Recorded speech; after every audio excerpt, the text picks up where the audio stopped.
Welcome to Untamed Blossoms, the podcast where we celebrate the wild and beautiful journey of womanhood.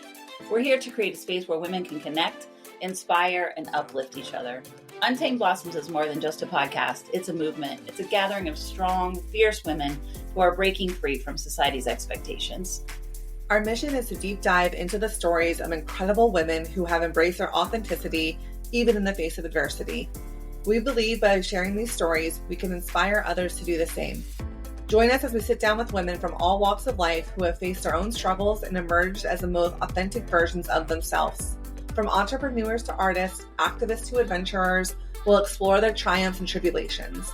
Together, we'll navigate the challenges of self-discovery, self-acceptance, and self-love. But Untamed Blossoms is more than just conversations. We're a community that gathers for events, immerses ourselves in the beauty of nature, and supports one another in our personal and professional growth. So whether you're seeking inspiration, looking for a supportive sisterhood, or simply want to hear incredible stories of women blazing their own trails, Untamed Blossoms is here for you. Together, let's embrace our wildness, bloom unapologetically, and rewrite the rules. Welcome to Untamed Blossoms.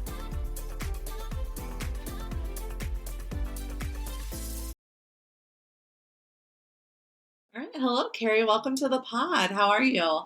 Hey guys, thank you so much for having me. I'm really well. How are you? We're great. We're so glad to have you. Yeah, we've been looking forward to this for weeks now. So, Ooh, okay. Well, thanks for having me.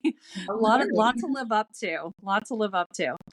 well, we're super excited today to talk to you about so many things, the least of which is the amazing career that you've built, and then more so just the things that you've had to do to get where you are. And, we've known each other for at least 10 years at this point, and you've done so many incredible things. So really excited to hear some of your background today. Well, and I will say, Riley and I have known each other for almost 20 years, but I always joke and today too, I am hoping that we will start the clock over. We're going to have a brief breakup and then start again. No one can know, right? It's our secret. But yeah, thank you guys so much for having me. And I can't wait to chat, I guess, about my background here. I have a pretty diverse background. I am employed as an instructor of sociology at a community college here in Ohio.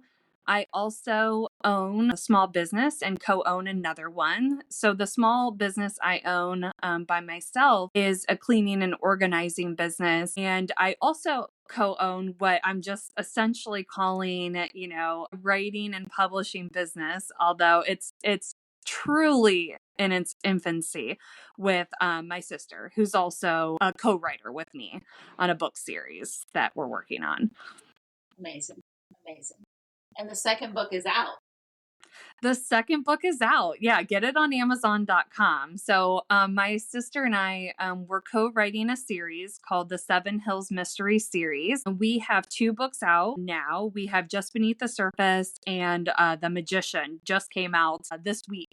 So that's been eventful. Congratulations. That's exciting. And I will say, after reading both of them, they are just so incredible, and it will get you in the mood for fall, and everyone must read it. Cozy mystery. Yes. Yeah. So thank you. Links to all the books in the bio when we're done. Oh, yay. Thanks. Yeah. Cozy mystery is a very niche genre. But the further I get into it, the more into it I actually am. Because who doesn't want to have a murder she wrote moment? Just drinking a cup of coffee, really whatever day. I mean, I'll pretend it's fall all year long. I'll have different phases where I'm lighting a fall candle, doing whatever. Yeah. Cozy mysteries, that's where it's at. And I hope you guys, are willing to try Seven Hills Mysteries. So, Keri, can you tell us a little bit about how, you went to Heidelberg College back before it was a university? And can you tell us a little bit about your, education there? And then how did you get to where you are today, right? So you're a professor, you've written books. Talk to us a little bit about that experience. Oh man. Okay. So now let's hope I can remember it all. But it's been a really long process with a lot of, different hurdles and challenges along the way. But I always say my story with academia sort of starts in elementary school where we watched a reading rainbow. I was in Latchkey and we watched a reading rainbow at Latchkey, and it was about anthropology and had all these archaeologists and anthropologists on the episode. I don't even, I couldn't pinpoint what it was exactly now. I don't even remember that, but I just remember that feeling in my gut of like, that's what I want to do. And from that point on, I started reading everything about anthropology, archaeology, sociology, and was so fascinated by other people, other cultures, other languages, and even our own culture and language and all the things that we do completely and utterly fascinated me. So I decided, from there that I was going to pursue this, that I was meant to pursue this. And so much so that when I declared that my major was going to be anthropology, I remember my mom being like, maybe you could do education too, and she had helped me fill out all the I think it was actual physical paperwork even. Yeah, sure. Back then. Yeah. Mm-hmm. And so she helped me fill out the paperwork, and I was going to be a double major of anthropology and education. And I remember going to Heidelberg my first week and just completely dropping education. Like, that's how much confidence I had back then. I was just like, yep, I'm completely changing this and dropping this. And I'm only going to be an anthropologist. And I'm just going to figure it out along the way. And of course, I'll be able to figure it out. And I've said before, if anyone reads tarot, it's definitely the Fool, where, you're so happy and excited and you're literally walking off the cliff because you don't even know what you don't know. And that was absolutely me. Like, I was just like, yeah, of course, I'm going to rock it. And, there I went. And, but I guess, you can say I, somewhat at least made it work. So I graduated from Heidelberg in 2010, and I went on to get a graduate degree from the University of Toledo. And actually, from there, I was very, very lucky to get hired at my current place of employment, which is a community college. And I also was hired at another very big institution in the state of Ohio to teach. So I was, working at both of those places, teaching virtually everything in the sociology department, which is what I ended up getting my graduate degree in. So the further I went in my academic journey, the more I became interested quantifying aspects of human life, right? At what rate do we divorce, right? At what rate do we get cancer? The social etiology of disease or the social cause of disease particularly interested me. Alternative healing modalities particularly interested. And, the further I went in my career, the more I got into sociology in particular, which is a little bit more quantitative versus anthropology, which is more qualitative. So quantitative, of course, being numbers, and qualitative being more like, let's sit down and, have these kind of long discussions like today. Yeah. Wow. That's incredible. I would love to hear your perspective on being a female in that atmosphere. I can't imagine that was easy, and I can't imagine you had many other females around you. I feel like I have so many differing experiences, but certainly when I started my collegiate journey, there was no female professor in my field until I was a senior. And we got our first woman in our department, and that was kind of huge for me because I remember just looking up to her, being very interested in her experiences and her career. And that, was great because there is sort of a theme where you would get pushback for varying things for wanting to be in that specific career. One example that comes to my head is I remember when I was going out for a scholarship prior to even going to college. And it was at this local church where I was from. I don't even remember the name or even where I was at, but I just remember this guy, he was like kind of mainlining gummy worms. Like he was like dropping them into his mouth during our interview. Right. I should have known then because he also wasn't wearing sleeves. So I just feel like if you go into a scholarship interview and the person is not wearing sleeves, it's like red flag. It's like, what's the dignity of covering your arms, sir? But I do remember he was like, why should I give you this money when you're probably just going to get married and get pregnant? And, it's just like, how do you close out the interview from there? It's like, should I like defend my, womb and, my marital status, or what I'm going to potentially do or not do. But I do think there was kind of this thing of, you're not going to be cut out for that, or you're not going to be serious enough for that. And, it turns out, I am and was. So there was definitely some, pushback, a variety of people, not so much my family, but there are some of my family members that I'm like, could you even identify what I do? Because they'll like say things and I'm like, I'm a literal expert in that field. Like maybe I could answer a question. And they're just like, no. So yeah, a little bit, perhaps a head scratcher from a lot of my family about what I do, but not so much. But, you encounter people and just varying perspectives on a variety of things throughout, academia, throughout your education, and just even in life. And that's where I received sort of most of my pushback. But I've been lucky to work with women quite a bit as a professional, including I even have, one of my best friends also worked as a faculty member alongside me at the university that I was employed at. So that has been really good. But yes, and even, sometimes, you'll get a little pushback from students even that, based on some of the things they say, there does seem to be a little bit of, maybe uncomfortableness, I guess I would say, with you being a female and also even potentially looking young. And I even started 10 years ago. Now, it's like, I get that. Now I'm like, hey, is anyone going to confuse me for a student? And it's like, it's a no. But, 10 years ago when I started teaching, I think that was a little bit more uncomfortable for some people. But, it's just like anything. We all have these varying perceptions and experiences. And, I don't begrudge people their feelings. And I'm glad I've been definitely able throughout my academic journey to really toughen up, so to speak. We face a lot of harsh criticism. Getting a graduate degree is basically all about criticism because you criticize your work, you open up your work to be criticized.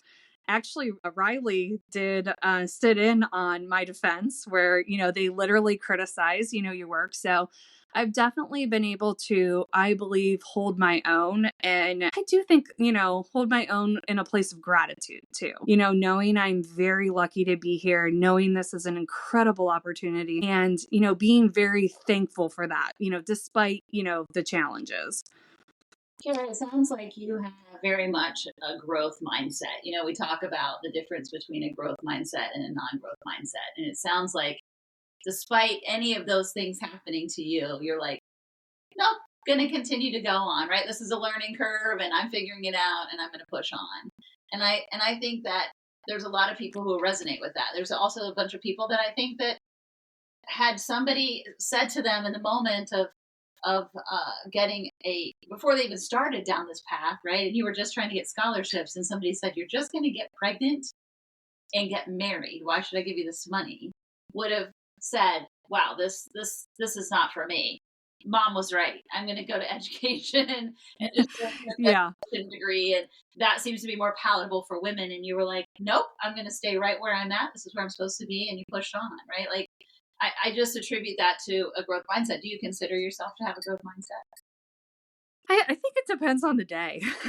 Really and truly, it could largely fluctuate day by day because I have tried to, especially recently, and this sort of ties into a challenge I had with my newest book, but I've tried to be grateful in some ways for certain within reason, universe, if you're listening, like, don't push me here, but within reason, I've tried to be grateful for certain challenges that I've had, that I've overcome, because I do think they have made me better. They've made me more empathetic. They've made me more creative. But then there are some days where I'm going to tell you guys, I don't want to grow, and I'm ready to stay where I'm at, and I dig my heels in, and when I'm just like, I'm frustrated or, mean at times to myself and maybe even to others. I try not to do that. But, for the most part, I try to keep it trucking. I try to keep it, moving. And, there was something about being younger too, where I did not let certain things penetrate me. Almost that came later, almost, where I would let things get to me. And I honestly feel like I was just completely the fool. It's just like no one could tell me anything. And so after school, you had all this debt, decided to start a business, right? And now have completely paid off your debt. And as a graduate program earner, that can sometimes be pretty substantial debt that you leave school with, depending on the person and the degree, right? So tell us a little bit about that and how you decided that, and then how that led to writing a book. Like you've just continued to explore these, what I would consider probably passions of yours. Yeah, well, I just had like a flashback back to that debt number. I'm like, oh my gosh. Sometimes I still even log back in and like check to make sure it's actually zero. I really have done that because I'm like, oh my gosh, what if, I messed up or whatever.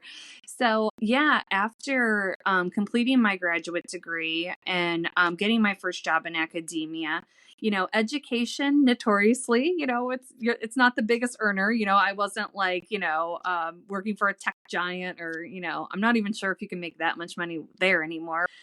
Yeah, I was like, I definitely have to come up with something to, if I really want to pay this down aggressively. I mean, maybe truly, if I wasn't worried about that, I could have, had one job and been okay. But I was like, yeah, I gotta earn money. So I've always been like, and I've been chronically uncool my entire life. And Riley can vouch for this as my 10-year-long friend, wink. But I've always been so clean and like neat and particular. And I was kind of like, what if I could, parlay this into a business? So when I was in undergrad, I actually worked for the cleaning service there. And my mom cleaned houses when I was younger. And I was like, maybe I could kind of do this, but maybe in almost an elevated way. And I started my business 10 years ago to help with my student loans. And it's honestly been one of the best things I've ever done in my entire life. I still love it. I still enjoy it. I get so much fulfillment out of it. The gratitude that comes from people for, just cleaning up their space or organizing it or whatever it is. And it's been lucrative. I've been able to, there was like a 3-week period I was debt free from everything but my house. But then I bought a car. But, I was so proud of that 3-week, moment when I was completely debt free. I was like, oh my gosh, happy to report I'm back in debt. But, that really, really helped me. And I've been really able to kind of use that time because I'm still actually working the business, not just owning it. I've been able to utilize that time to read constantly, nonstop, even if I'm reading with my ears or reading textbooks or paper. There's so many opportunities now for really self-education that are completely incredible. And I honestly feel like one thing that I have done is I've utilized that time. And so it's really actually been very complimentary for me to do both of those things. And it definitely helped that I was able to pay off so much. And, being a homeowner was a really big thing for me. And I was able to do that as well. So I think, even though it's service working, a lot of times people look down on service workers, unfortunately. And I think a lot of times people know I had this much education, know about my other job, or find out about it and be like, well, why are you doing this or that? And would get some comments and things here or there. Actually, I feel like I got more comments from that than honestly being a female in academia, truly of just, people say all kinds of things to you. Marie Kondo and the home edit era where, what you're doing with organization has found a real platform that people follow on TV and are doing their, like that's what you're doing, right? And so that surprises me a little bit. And it's such a huge following, and they're still not like, why are you doing this?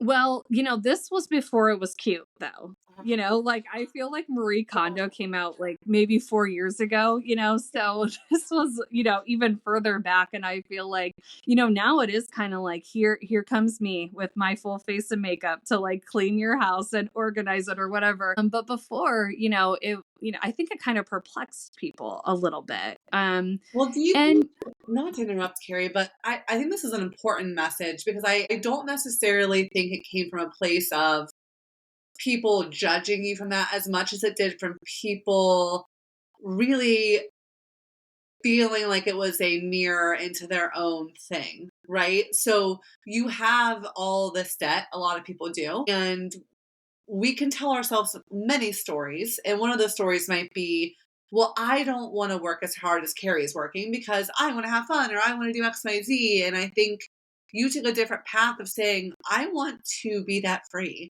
I want to work really hard to make sure I can have the life that I want. And this isn't going to hold me back. So I think part of you working so hard was also a mirror to people. And that makes people feel uncomfortable. And another reason I wanted you to talk and maybe touch on time management is because you didn't waste a single second. Seriously, Yeah. you use that to your advantage. So you had a job, you had an opportunity where you could make money by doing something that you didn't mind doing. You started a business out of that. Loved it, actually. Loved it. And then while doing that business and while working for yourself and making that extra money, you also said, let me continue my education by self-learning, which is really impressive. Yeah. Well, I did a lot of crying back in the day. I did a lot of crying, at night because I would be so overwhelmed, so busy. I don't know if I would really and truly recommend it, but I'm happy I did it now. Then you throw writing books on top of that, and then it's a 4-alarm fire. I mean, you'll never see anyone ever again, which, maybe kind of worked to my advantage too. I'm like, sorry, can't. I have like 3 trillion jobs, quite literally. But, time management, strangely, has not really ever been my issue. I'm a Virgo. I know you guys talked a lot about your signs last week, and Rye talked about being a Leo.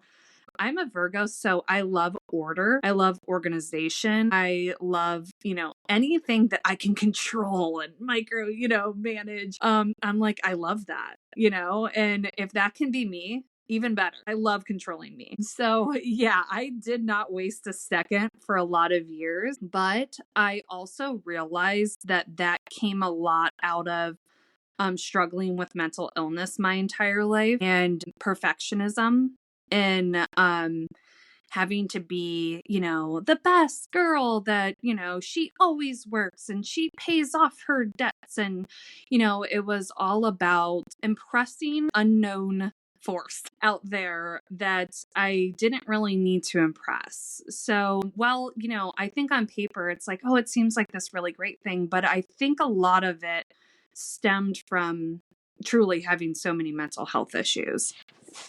That's really what you wanted to touch on today. So let's dive into that. I think that's the meat of where we wanted to land of kind of your journey through all of that, and already touched on the fact that that's where you feel like it has stemmed. And how did you work through that? And where did your book writing come into all of that? Is that sort of, where did you land in that realm? Yeah, it's I've kind of put writing on the back burner, which really truly has like become my life's passion. But like my, anthropology story, my mental illness really started showing itself in elementary school. I don't know, I can't like pinpoint an exact event, but maybe with like hormonal changes and things like that. And I went through puberty really young. I think, I just started on these sort of anxiety, OCD spirals almost, where I would have a fear. I would literally think about it all day long, every single day. And then suddenly that fear would go away, but a new fear would insert itself. So I remember being really young and being like, oh my gosh, I was raised in going to church, and it would be like, what if I accidentally like worship the devil, or, stuff that it's like, I think that has to be, you look back on these things, it's like, oh my gosh, it's such a kid brain, but, I have a lot of compassion for my kid brain back then. And, it's sad to me now that a kid spent that much time worrying, instead of being a kid. So I would go through these varying times where I wouldn't be able to sleep. I would have trouble eating, or whatever it is. And yeah, it would just come from these varying fears. And along with anxiety, at least for me, was this big perfectionism thing that was almost kind of like a demon on my back in a lot of ways. So while I've been able to parlay it into a career, it's probably not healthy to work quite that much, or it's probably not healthy to always have to have a perfect house or always have to look perfect. Even if you guys could see me, I don't look perfect, but you know what I mean? Like, to always have to present yourself in a way that is as perfect as you can get, at least, let's say that. So I think that my chronic overworking was a way for me to distract myself from my thoughts. Because if I was working, then I wasn't worrying. To the point where now, if there are times I'm not working, I do find myself worrying. So when you say, what did I do to stop that or heal that? It's like, well, it's ongoing. Once again, it depends on the day. It's an ongoing process. Medication has been great for me. I feel like my mental health issues are a mix of my body's chemistry, biology. I come from a long line of anxious and depressed people. Don't want to brag. That's sort of, some people come from kings and queens, but, that's sort of my lineage as far as, familial line. And a lot of it was learned too. It's things I learned, and I have wonderful, amazing parents and family, but, I did learn to kind of sweat the small stuff in a great way, right? I love catastrophizing, apparently, right? I don't love how it makes me feel, but I like to always go to like, what's the worst case scenario? I tell my sister all the time that a lot of times, and I'm working very hard to get out of this. I wake up every day almost like, this could potentially be the worst day of my life, where it's like all ruined, it's all burned down, But again, with medication, with working on my spirituality, having an incredible husband, having incredible friends, having a lot of familial support, I'm very, very lucky in that sense. And also, yoga and walking and hiking and sweating. I have to say that this, I can confidently say this is definitely the best point in my life. This is the best I've ever been.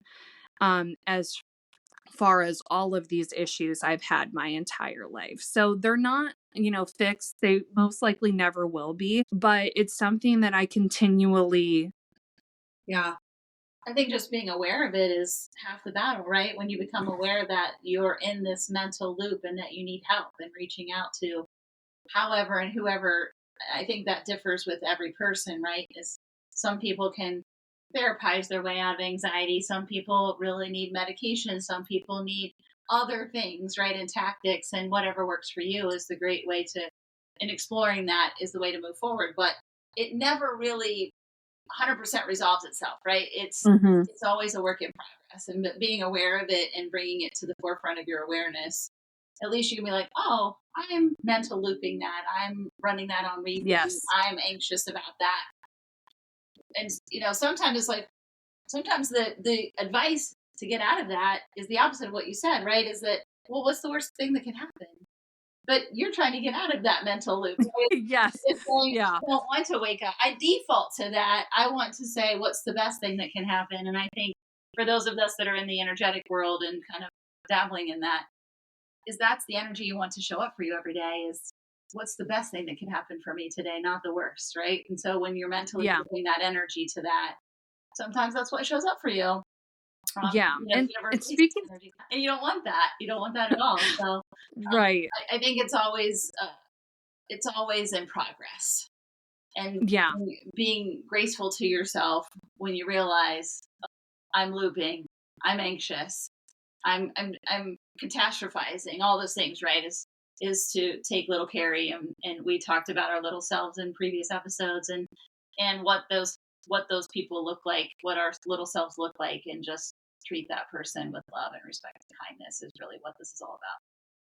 Yes. Yeah. Right. Yeah. And it's funny you mentioned like being in the spiritual realm, because I used to get so anxious too when I learned about manifestation. I'm like, fuck, I'm always like manifesting the bad thing, like just, and then I would be like, okay, I got to get out of this, like, and then it would be kind of this battle in my head. And, I had a therapist who told me once, like, sometimes the frustration that goes along with anxiety or the loop or whatever it is actually worse than the anxiety or the loop itself, because you can feel yourself like getting, the heart starts to palpitate, like you can feel all of these things, and then you get frustrated on top of it, of like you're almost mad at yourself of like, why am I anxious, or why am I letting, instead of just being like, this is a moment, let me just breathe through this, and then see where I'm at that point, instead of getting upset with myself for having those feelings. And that's some of the best advice I got, because that really, really works for me. Yeah. Along with all the other things. Well, and that's part of what we talk about here, right? Is women are meant to be emotional beings. We are emotional beings, period. And so allowing that emotion to arrive and sit with it is the advice she gave you, right? And let it just move through you. Be like, this is a moment. I don't have to invite it in. I don't have to entertain it. I don't have to make it refreshments. I'm just here to watch it walk by on the sidewalk, right? And just breathe through it, get through it, and get to the other side, I think is, and then move your body. And you talked about that in yoga and going out and hikes, and, women need to get up and move their bodies and get back into their bodies. And it helps so much. When you're having any sort of emotion that needs to be moved through, move your body, however that feels good to you. Yoga, walking. Riley here at times would be like, I am, what do you call it? Angry walking on rage walking. She would rage instead of hot girl walking, rage walking. Right. No hot girl walking, actually rage walking. For a feral girl walk, So. Yeah.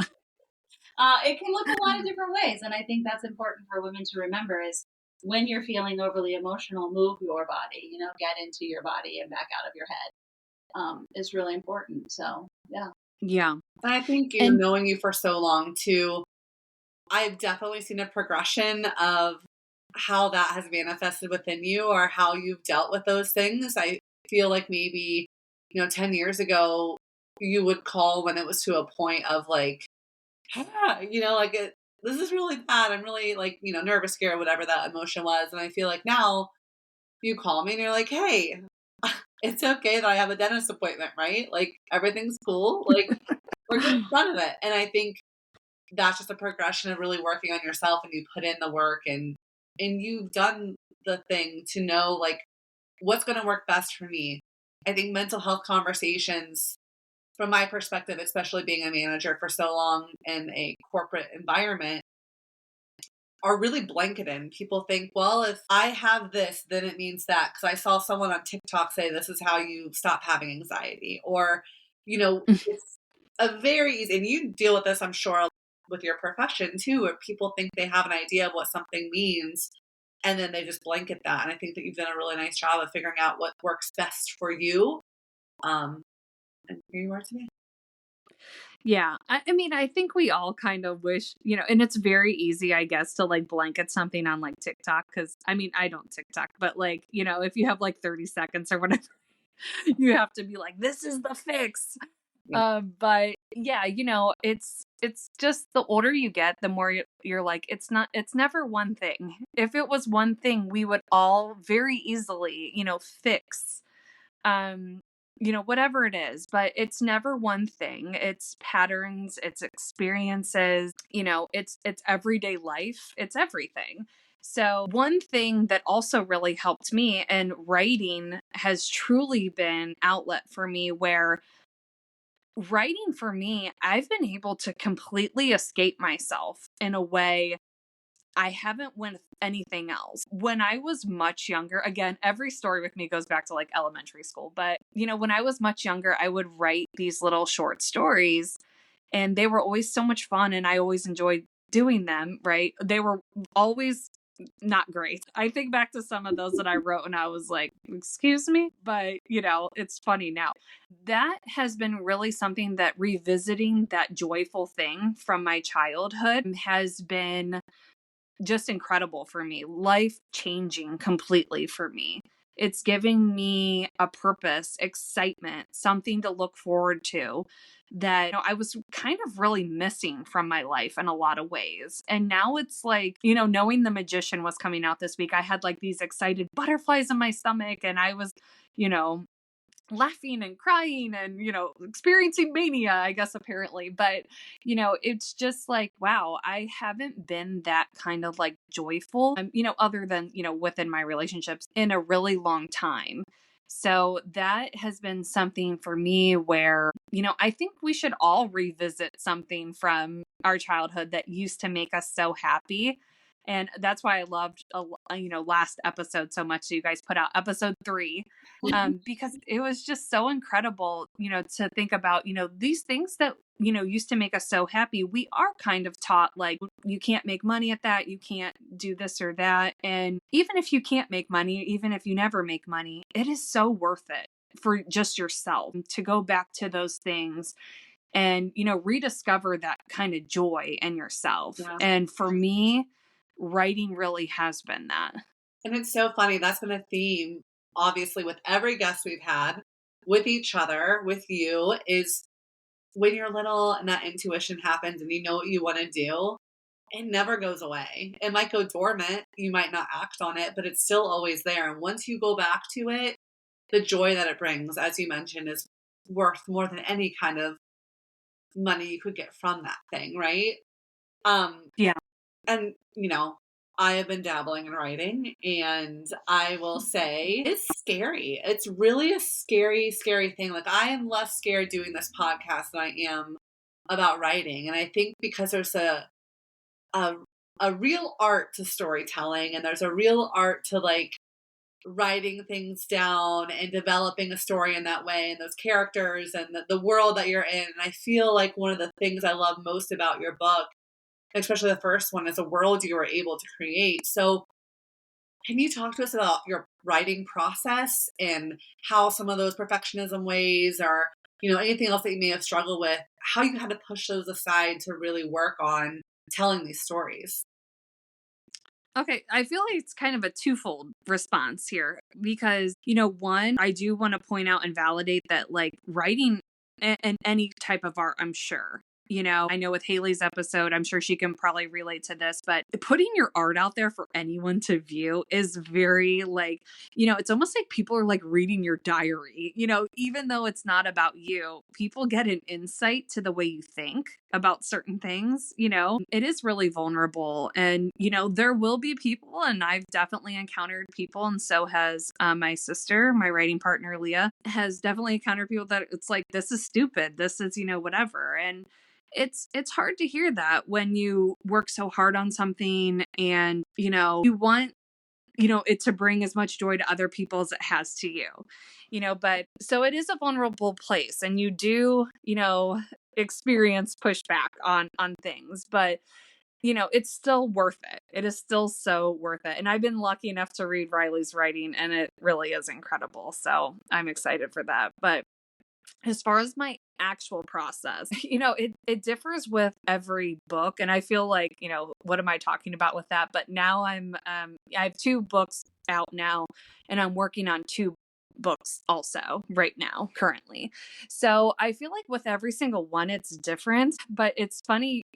It kind of links back to even that time that I have working with my cleaning business is I'm thinking about ideas. I'm listening to music. I'm kind of getting into that mode. Sometimes I'll listen to or watch shows even that put me in a specific headspace or a specific mood. Helps me a lot. Certain books help put me in a certain headspace. So, all of that I kind of use to get myself into a creative, place where I want to write. And sometimes I free write, and then sometimes I actually, do an outline and am very like regimented with it. But sometimes I just let myself write. Like The Magician, quite a bit. Myself and my sister Leah, who's again my writing partner, we did a lot of just like free writing on that, where we just kind of like saw where the story naturally evolved. And as someone who is so regimented and again, a Virgo, that was kind of fun for me to just be like, now, how would this naturally turn? How would this go? And kind of, just let it flow to see what would happen. And I think it differs depending on the book, but that's sort of, so I guess my process is anything in the moment. Because I think people think you have to have this really developed plan before you can start. So that's why I was asking, is that's a huge thing that holds people back from doing. Cristi and I were talking about this earlier. It's actually a part of, before you joined today, of letting go of being perfect and just doing the thing is so, so important. You don't have to have a nailed down process. You don't have to have it all figured out. You've told me this before with writing in general. Just start doing it. Mm-hmm. Do you feel like between your first book and your second book, you talked about the second one that you guys did a lot of free writing. So do you feel like you started out being very Virgo in nature and like it was very regimented the first time, and the second time was a lot more just allowing that to sort of arrive to you and let it just show up on paper? Do you feel like when you read back those two versions that you can tell the difference?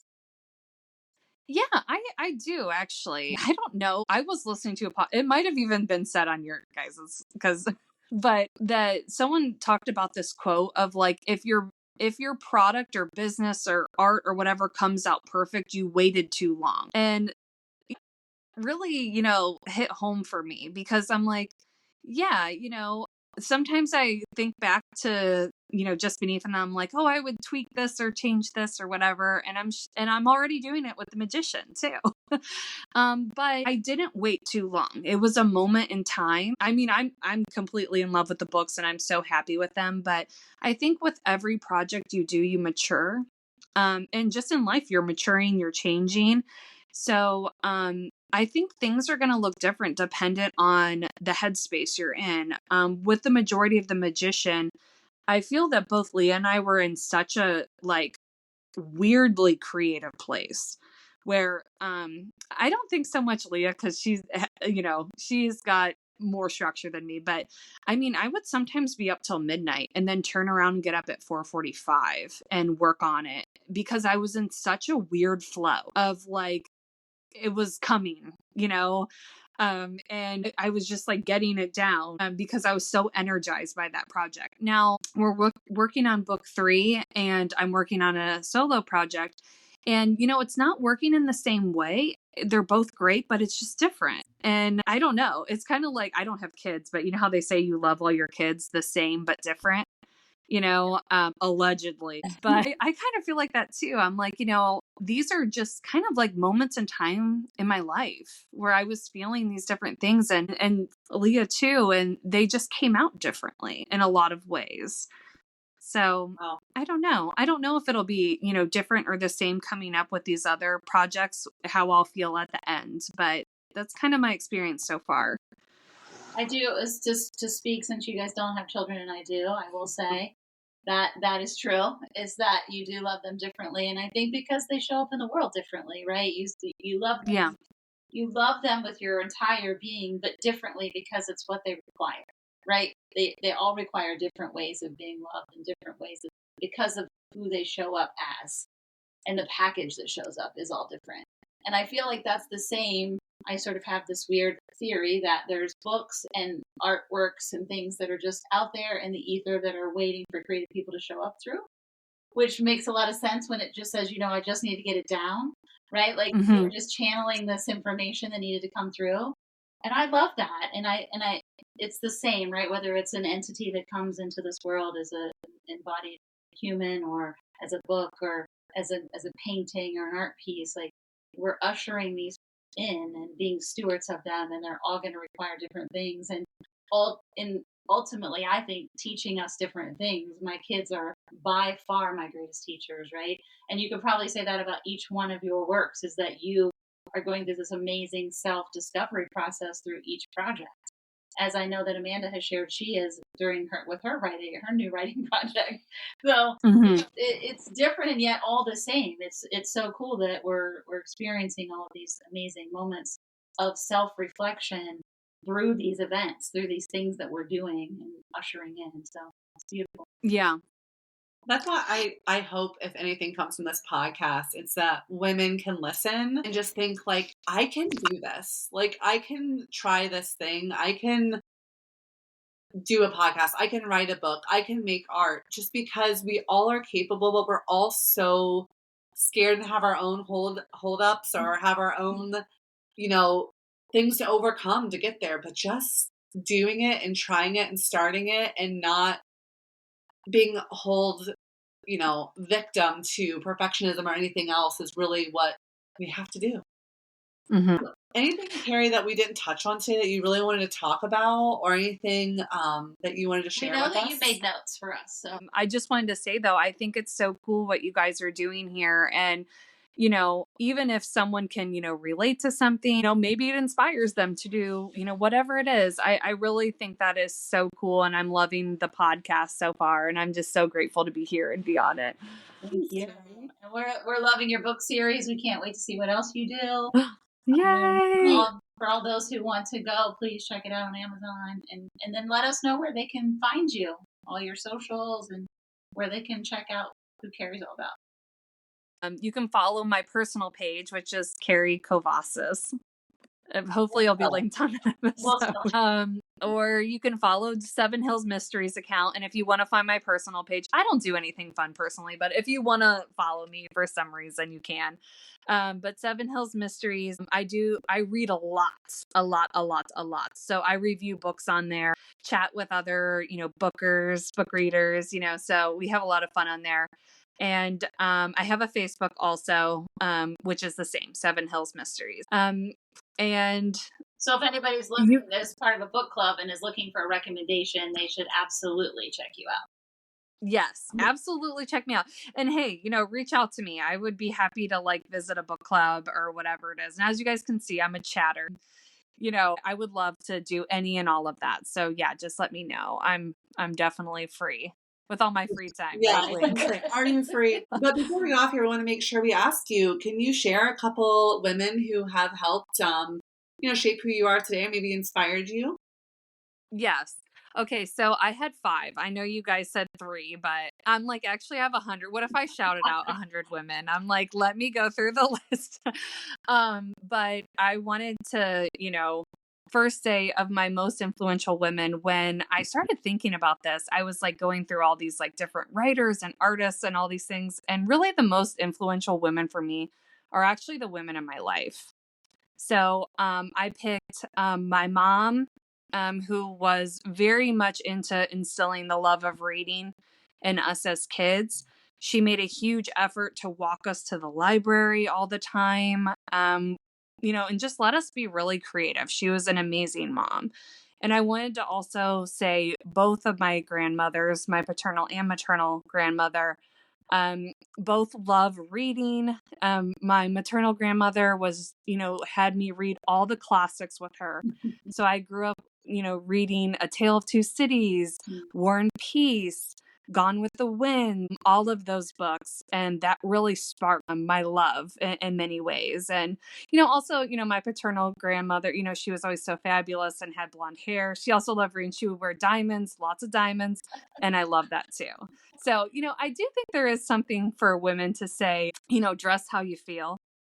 So, I love when I see a woman with a ring on every finger and a necklace and, maybe even 5 earrings going up their ears. And I also love when they're mostly diamonds, I'm come on, gals, let's glam. and I only have two more. But I wanted to also say a very influential woman in my life has been my older sister, Leah. And I also have a younger sister who I love dearly. But, we were both just very lucky to have this amazing older sister who just modeled so much for me. And, she is a doctor. She has a PhD.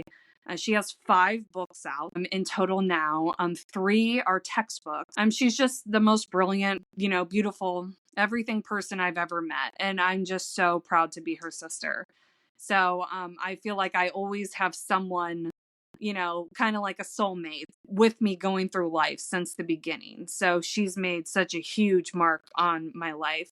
And then last but not least, I did also want to say you, Amanda Riley, as one of my most influential women. Really and truly, Riley was a couple years older than me. Again, don't want to brag. I was younger, but I've known her for so long now, and she's just one of the most amazing, encouraging. I can literally pinpoint times in my life where I was feeling low, and I felt like Riley was really my one person cheerleading squad, and she was there to cheer me up and push me forward.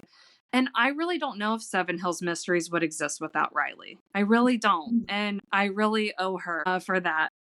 So Riley, definitely you have been one of my most influential, and I look up to you in so many different ways. So I'm so proud of you. I'm proud to know you. How dare you make me cry my own tears.